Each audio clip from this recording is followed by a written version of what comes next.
Fishing in a mountain stream is my idea of a good time. After the dance, they went straight home. The hostess taught the new maid to serve. Adding fast leads to wrong sums. The show was a flop from the very start. There was water in the cellar after the heavy rain. They are not listed in the new phone book. A large size in stockings is hard to sell. The juice of lemons makes fine punch. Smoke poured out of every crack. Serve the hot rum to the tired heroes. Those words were the cue for the actor to leave. A yacht slid around the point into the bay. The play seems dull and quite stupid. Thieves who rob friends deserve jail. The frosty air passed through the coat. The crooked maze failed to fool the mouse. He wrote the last novel there at the inn. Even the worst will beat his low score. A saw is a tool used for making boards. The wagon moved on well-oiled wheels.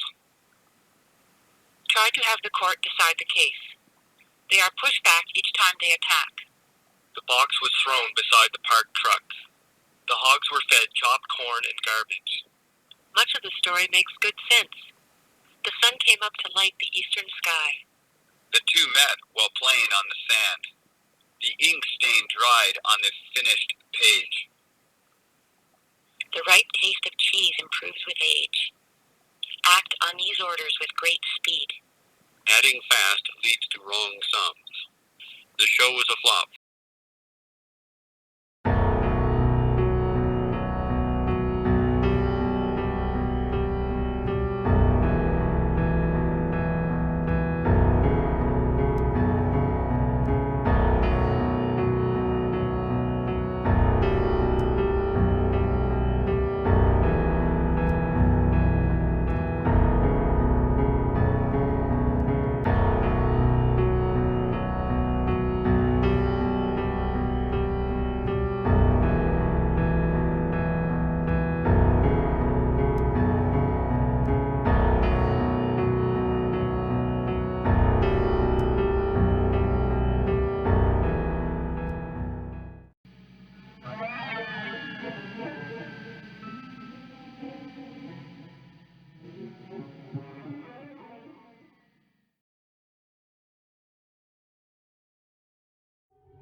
cook at and having a pan. Los Angeles was under siege. Death waited in the dark at the hands of a man they called the Night Stalker. After a 14-month reign of terror, he was finally caught. It was only then that his true identity was discovered. His name, Richard Ramirez. Richard Ramirez's whole trip was to hide in a tree or hide behind a fence and watch his victims at nighttime and wait into the wee hours of the night. And then, while they slept, creep in, like a coward, and kill them. The Night Stalker killed at least 13 times, 13 people who were awakened in the night to face death. At least 15 others survived his brutal attacks. I didn't particularly care for people. In a rare interview, Ramirez refused to discuss his own crimes, but had this to say about serial killers. A serial killer comes about by circumstances and like a recipe, poverty, drugs, child abuse. These things, contribute to a person, to a person's frustration and anger, and at some point in life, he explodes.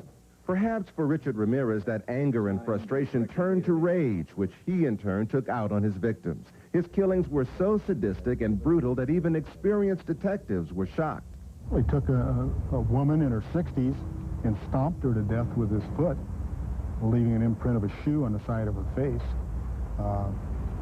From that to just executing somebody upon walking into a room after he entered a house. He strangled, he used a ligature, he used a tire iron on a young girl, beat her, left her for dead. Will your anger subside if you had to wipe up your mother's blood? I couldn't finish it. I had to leave my brother to finish that chore. Why on earth would you have hurt those people? Why did you kill those people? No comments. No comments. I cannot answer it at this time. What was Richard's motive? To kill. That's it? To kill. It's as simple as that. Richard Ramirez was raised in El Paso, Texas, the youngest of 5 children born to hardworking, strict parents. Eddie Milam was Richard's best friend back then and remembers when he began to change into a troublemaker.